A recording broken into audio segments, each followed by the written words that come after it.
यह प्रश्न कि आखिर अघोरी साधु अपने साधना में मानव खोपड़ी यानी कपाल का उपयोग क्यों करते हैं, एक गूढ़ और रहस्यमयी विषय है जो बाहरी दृष्टि से भयावह प्रतीत होता है, लेकिन जब इसे गहराई से समझा जाए तो यह केवल मृत्यु का प्रतीक नहीं बल्कि जीवन, ब्रह्मांड और आत्मा की सबसे ऊंची सत्यताओं का द्वार बन जाता है।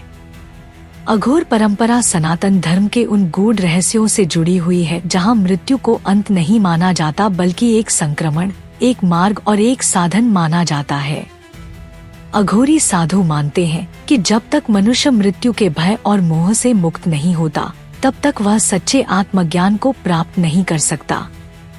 इसी कारण से वे श्मशान भूमि, शव, राख और कपाल जैसे प्रतीकों का प्रयोग अपनी साधना में करते हैं। कपाल साधना का महत्व बहुत ही प्राचीन है और इसका उल्लेख कई तांत्रिक ग्रंथों जैसे रुद्र यामल, काली तंत्र और अघोर तंत्र में मिलता है। कपाल केवल हड्डी का टुकड़ा नहीं है, यह उस व्यक्ति का अंतिम शेष है जिसने कभी जीवन जिया था, सांस ली थी, भावनाएं रखी थी और अंत में मृत्यु को प्राप्त हुआ। जब अघोरी उस कपाल का प्रयोग साधना में करता है तो वह इस प्रतीक के माध्यम से जीवन और मृत्यु के चक्र को प्रत्यक्ष रूप से अनुभव करता है। अघोरी मानते हैं कि जिस वस्तु से सामान्य मनुष्य को सबसे अधिक भय लगता है उसी का सामना करके उसे साधना के उपकरण में बदल देना ही आत्मज्ञान की कुंजी है। कपाल का प्रयोग कई तरीकों से किया जाता है। कभी इसे कपाल पात्र बनाकर, जिसमें तांत्रिक अनुष्ठान के दौरान मदिरा, मांस, धान्य या अन्य पंचमकार तत्व रखे जाते हैं। कभी इसे देवताओं और देवी की मूर्ति या रूप के रूप में पूजित किया जाता है और कभी इसे ध्यान और तांत्रिक शक्ति के केंद्रीकरण का माध्यम बनाया जाता है। अघोरी कपाल को अपने पास रखते हैं क्योंकि उनका विश्वास है कि यह उन्हें श्मशान और मृत्यु ऊर्जा से सीधा संपर्क कराता है और जब साधक उस ऊर्जा पर विजय प्राप्त कर लेता है तो उसे अलौकिक सिद्धियां प्राप्त होती हैं। आधुनिक विज्ञान की दृष्टि से देखें तो यह प्रक्रिया मानव मनोविज्ञान और न्यूरोलॉजी से भी गहराई से जुड़ी है। मृत्यु का भय हमारे मस्तिष्क के सबसे गहरे हिस्से एमिगडाला से नियंत्रित होता है। जब अघोरी बार बार मृत्यु, शव और कपाल के साथ रहते हैं तो धीरे धीरे उनका अवचेतन मृत्यु के भय से मुक्त हो जाता है। इस अवस्था में उनका मन एक बिल्कुल अलग आवृत्ति पर काम करने लगता है जहां से वे गहन ध्यान और समाधि को प्राप्त करते हैं। यही कारण है कि अघोरी केवल सामाजिक रीति रिवाजों के विरोधी नहीं है बल्कि वे मृत्यु को जीवन के सबसे बड़े गुरु के रूप में स्वीकार करते हैं। इसके अलावा कपाल को तांत्रिक ऊर्जा का पात्र भी माना जाता है। तांत्रिक ग्रंथों के अनुसार हर वस्तु में ऊर्जा होती है और हड्डी विशेषकर खोपड़ी में जीवन ऊर्जा की अंतिम छाप बनी रहती है। जब साधक कपाल का उपयोग मंत्र, जप और हवन में करता है तो यह पात्र उस ऊर्जा को संचित और प्रसारित करने का माध्यम बनता है। काली साधना, भैरव साधना और तंत्र के कई उच्च रूपों में कपाल का उपयोग इसलिए भी किया जाता है क्योंकि यह मृत्यु और शक्ति के संगम का प्रतीक है। कपाल यह दर्शाता है कि जीवन नश्वर है, देह मिट जाएगी, लेकिन आत्मा अमर है और ऊर्जा कभी नष्ट नहीं होती। अघोरी का लक्ष्य ही इस अमर ऊर्जा से एकाकार होना है। कपाल का प्रयोग अघोरी साधना में अहंकार को तोड़ने का भी साधन है। जब एक साधक उस पात्र में भोजन करता है, पानी पीता है या साधना करता है तो उसका मन और शरीर उस अंतिम सच्चाई से जुड़ जाते हैं कि कोई भेदभाव नहीं है, ना शुद्ध, ना अशुद्ध, ना उच्च, ना निम्न। अघोर का अर्थ ही है जहाँ कोई भय या विकार न रहे। कपाल साधना से अघोरी साधक यह अनुभव करता है कि समस्त ब्रह्मांड एक ही ऊर्जा से बना है और मृत्यु तथा जीवन केवल उस ऊर्जा के खेल हैं।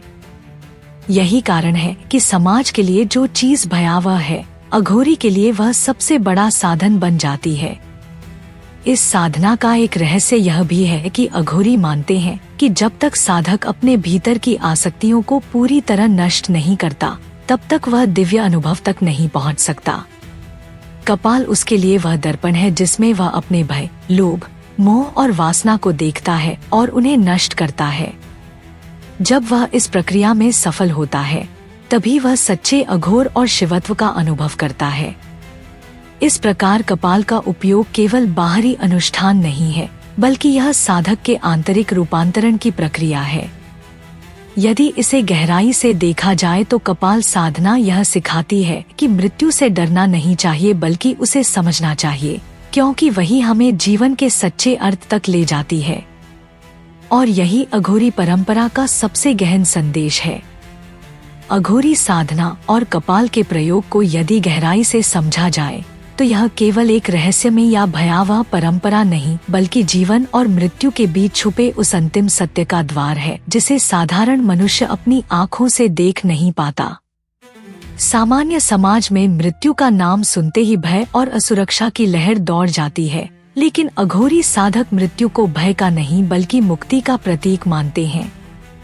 कपाल का प्रयोग इस सत्य की निरंतर याद दिलाने के लिए किया जाता है कि शरीर नश्वर है, यह मिट्टी से बना है और मिट्टी में ही विलीन हो जाएगा, लेकिन आत्मा शाश्वत है।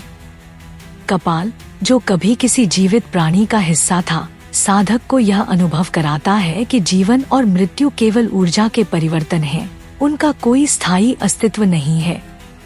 अघोरी साधक कपाल के माध्यम से उस गहन चेतना तक पहुंचते हैं जहां जीवन और मृत्यु का भेद समाप्त हो जाता है। जब साधक कपाल पात्र में भोजन करता है या मंत्र जप करता है तो वह प्रतीकात्मक रूप से यह स्वीकार करता है कि सब कुछ एक है, शुद्ध और अशुद्ध, जीवन और मृत्यु, सुख और दुख। इस साधना से उसका अहंकार टूटता है, उसकी आसक्तियां मिटती हैं और वह उस अद्वैत अवस्था को प्राप्त करता है जिसे ही शिवत्व कहा गया है। अघोरी का उद्देश्य किसी अलौकिक शक्ति का प्रदर्शन करना नहीं, बल्कि अपने भीतर की गहराइयों को खोजना और मृत्यु के भय को जीतकर सच्चे आत्मज्ञान को पाना है। यह भी ध्यान देने योग्य है कि कपाल साधना केवल प्रतीकात्मक अभ्यास नहीं है, बल्कि यह एक मानसिक और आध्यात्मिक प्रयोग है। आधुनिक मनोविज्ञान भी मानता है कि जो मनुष्य अपने सबसे बड़े भय का सामना करता है, वही उस भय से मुक्त हो सकता है। अघोरी साधक इस तथ्य को हजारों साल पहले समझ चुके थे और उन्होंने मृत्यु और कपाल को अपने साधन में बदलकर इसे सिद्ध कर दिया। इसलिए कपाल साधना एक ऐसी साधना है जो केवल श्मशान में बैठने की क्रिया नहीं है, बल्कि यह आत्मा की सबसे गहन यात्रा है। इस प्रकार अघोरी परंपरा हमें यह सिखाती है कि मृत्यु से डरने के बजाय उसे समझना चाहिए, क्योंकि वही हमें जीवन के असली अर्थ तक ले जाती है। कपाल का संदेश यही है कि सब कुछ नश्वर है और जब यह सत्य हृदय में उतर जाता है तो मनुष्य न केवल भय से मुक्त हो जाता है, बल्कि वह ब्रह्मांड की शाश्वत ऊर्जा से एकाकार हो जाता है। यही वह अंतिम स्थिति है जहां साधक और शिव एक हो जाते हैं, और यही अघोर का परम संदेश है, जहां कोई भय नहीं, वही परमात्मा है। यह साधना हमें यह सिखाती है कि मृत्यु शत्रु नहीं बल्कि गुरु है, और यदि हम इसे समझ ले तो जीवन और भी गहन, पूर्ण और मुक्त हो जाता है। अगर आप भी अघोरी साधना और तंत्र की इस गूढ़ परंपरा के रहस्यों को और गहराई से जानना चाहते हैं तो इस वीडियो को पूरा देखें, शेयर करें और हमारे चैनल सनातन संसार AI को सब्सक्राइब करें, ताकि ऐसे ही रहस्यमयी और दिव्य ज्ञान आप तक लगातार पहुंचते रहें।